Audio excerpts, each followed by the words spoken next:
Hi and welcome. So today I wanted to answer a question that I got that is probably a really typical question that I get from women. Is that how do I stop my addiction to sugar, or insert other food here? So I wanted to answer it here to share with you how we have to go through certain layers to answer this question. So if you're new here, welcome. My name is Michelle. I'm a certified holistic nutritionist and I specialize in emotional eating. And like I mentioned, this is a question that I get a lot because when we emotionally eat and we feel we have this addiction to foods or certain foods, we just want to get rid of that addiction. And so it becomes the blanket question because we don't know there are different layers to this coping mechanism. So emotional eating is when we use food to soothe ourselves from any discomfort, uncomfortable emotions, any distress. We go towards food to sort of soothe us, to numb out. And what's happening here is that this is now an addictive pattern because a coping mechanism, it's been repeated so many times, it's automatic.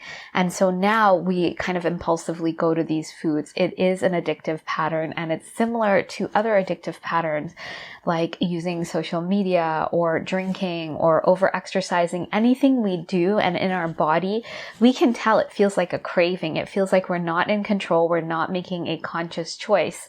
And so it's an addictive pattern. And like all addictive patterns, it's serving a purpose for us.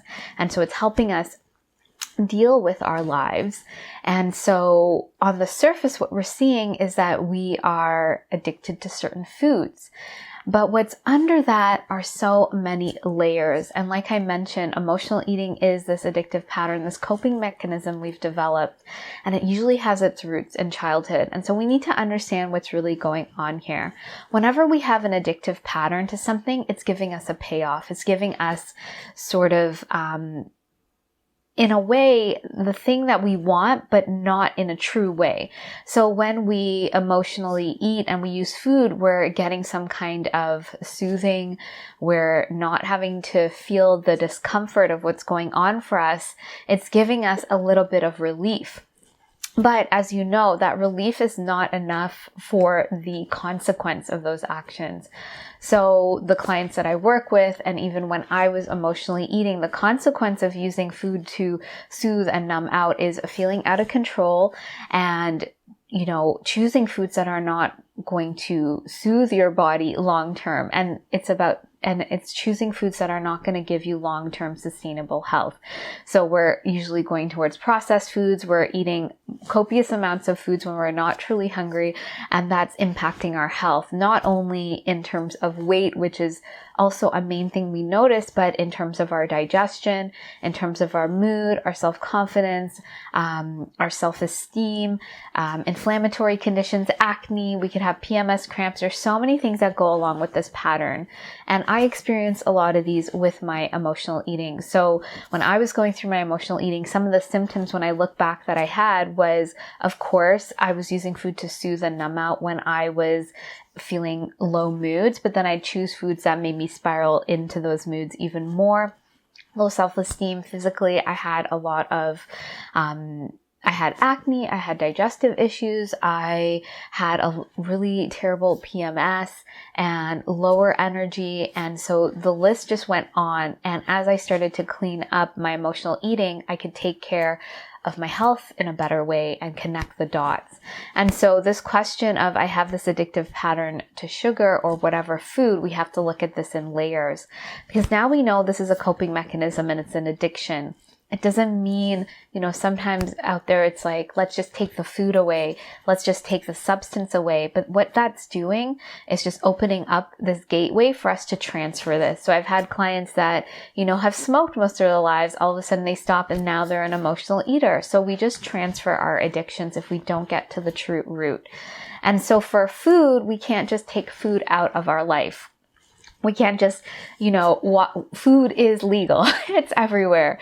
And whether we take it out of our house, we're going to still see it at someone else's house. We can't control it. And we're not meant to control it. We're meant to figure out what's going on for us. And so this is why emotional eating is a multi-layered, and we need to work through it in a specific way. So there's a few reasons we're emotionally eating. And sometimes it's not just about the emotions we're feeling. It's about how we are nourishing our body. In the end, the way we nourish our body is also impacting us on these deeper levels as well. But the way I like to frame it and the process I use with clients is to move through 3 key areas and to, evaluate where are we at. So in terms of our relationship to food, so now we have this unhealthy relationship to food where we almost feel we have an addiction to it. We need to look at how we relate to food. Are we nourishing our bodies most of the time? Do we have a nourishing relationship to food, or is it more about restriction and cutting this food out and that food out? When we feel this compulsion towards food and we crave it, there's more going on. And the first layer we need to look at is how we're nourishing ourselves. So are we in this diet mentality? Do we constantly second guess our foods? Do we obsess about our foods? Are we spiraling? If we were to look at if I were to look at the way you're eating throughout the day, is it in a nourishing way? Do you feel good after your meals? Do you feel satisfied? Are you eating enough? And of course, I'm a holistic nutritionist, and I use specific strategies inside of the Emotional Eating Evolution program to discern and determine if you're eating enough throughout the day, if you're nourishing your body, if that food is digesting and actually giving you the nutrients it needs. And then we can start seeing where you're using food to soothe and your triggers. So when you're nourishing yourself well, it's going to be easier to discern true from emotional hunger. And we need to learn, what does true hunger look like in our body versus emotional hunger? When we're emotional eaters and we have this addictive pattern to food, we are out of control with food, and we need to also piece that together with, are we eating enough? Are we nourishing our bodies? As well as, are we triggered emotionally into this pattern? So that's the first layer we need to look at to help with this addiction. We have to see what needs are not being met in terms of truly nourishing our body, and to catch those triggers that might be triggering this. The second area is around our body. So similar to food, are we treating our body in this sort of way where, maybe the way we look or the worth of our body or the value of who we are is really tied into how we look, or how we think we should look. And so we're punishing ourselves at the gym, or maybe our worth is tied into our output. And so we're pushing ourselves at work, and we're constantly busy, and we're in this we're putting ourselves into a stressful state, or we're not giving our bodies enough rest or following its rhythms or honoring it. We keep pushing past it. And this will trigger stress, a stress response in the body. If you're not looking the certain way in terms of your body and not accepting it, that will trigger a stress response and a shame spiral.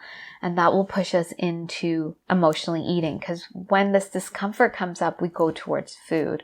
And so we have to look at, what are we doing to trigger that emotional eating pattern? And then the third layer is really about, what do we do when we're triggered? And so emotional eating is a coping mechanism. And what I see with clients, this goes back to childhood, where we had a lot of unmet needs, or we had unresolved situations or events happen for us. And so this is a trauma, and a trauma doesn't have to be those big things we think about. Someone so traumatized, it's on a spectrum from small to big. Small trauma can look like, and I don't think personally it's small, but being ignored, if we are emotional, or being shamed or told we're sensitive, it's not a big deal, being dismissed. This can be seen as something smaller because it's just a small event versus an accident or sort of the bigger traumas we think of. But they're all on a spectrum and they impact us. And when we're very young and developing, we're very sensitive and these things seem much bigger. And we really developmentally need our parents or caregivers there to help us navigate through these emotions, through stressors, and to move through the discomfort and to hear the messages of our emotions, to integrate that, and then to move forward in a really clear way, because our emotions are giving us information. But if that wasn't modeled or shown to us, which most likely it wasn't, because most people in our society dismiss emotions. They don't understand what they mean. They don't understand how to move through them. And if we weren't modeled this, then we're stuck to figure out, we're sort of left to figure out how to deal with our emotions. And this is where coping mechanisms come in, because we feel this discomfort. We don't know what to do. We don't have guidance. We don't have a way forward. And so we need to go back and integrate and process what happened so that we can create a healthy way forward to meet our true needs, because we've been trying to meet our needs with food, and that's a really poor substitute. And so we go in and we can meet those deeper needs that we needed. And then from there, we create a new way forward where we're no longer using food to soothe. We're actually in touch with our true essence, which our emotions help us to understand what we individually needed so we can move forward. And this is how we start dissolving that addiction to these foods, because we can see when we're triggered into using them, and then we can see how to create a new way forward that's actually what we truly needed, not a coping mechanism. A coping mechanism is a poor substitute for what we actually needed. But most of us are going around and coping, and when life is stable and clear and we don't have those triggers, we're fine. But we need to be able to navigate the ups and downs of life, because that's what life is about. We were given emotions and a spectrum of emotions for a reason. There's nothing wrong with us. We're not broken. And when we're not able to navigate these emotions and move through them, because they're just information, they're not meant to stick to us and be in our energy for hours, for days, for years. We're meant to flow through them to understand them.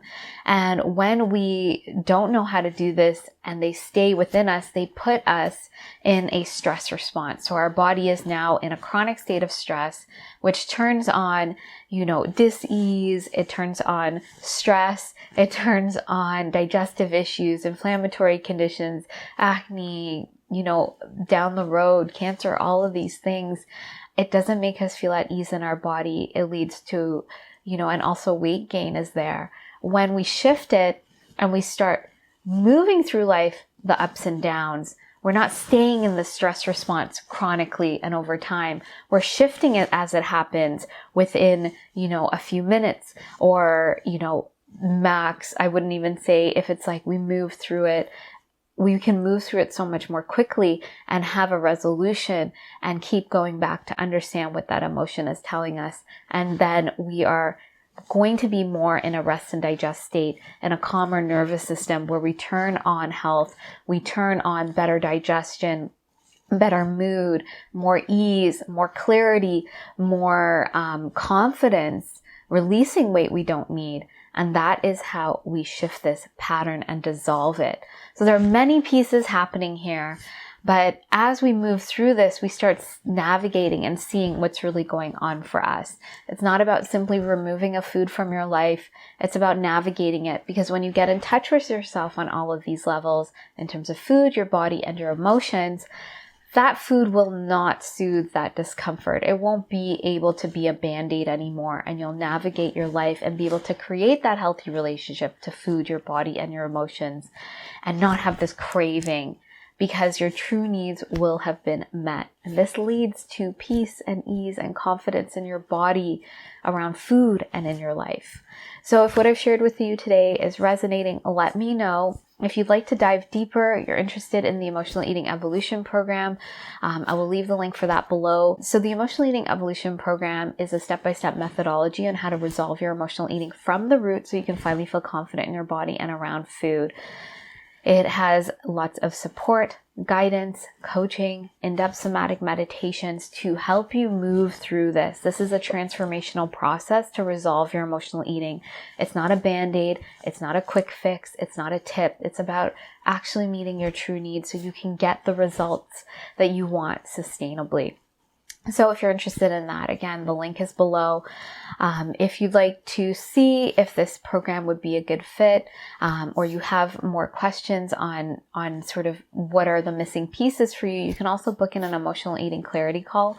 On the call, we find out more about you, what your goals are, and what is sort of that gap holding you back.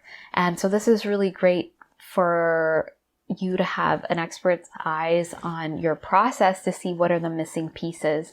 And then of course we can share how the emotional eating evolution program can be a good fit for you or not. So either way, off the call, you get a lot of clarity and the next steps for you, whether it's with us or additional resources. So I love to invite you to that as well. So I just want to say thank you so much for watching. If you have any questions, let me know. Please be sure to like and subscribe if you haven't. And I look forward to sharing more with you, and I hope you have a great day.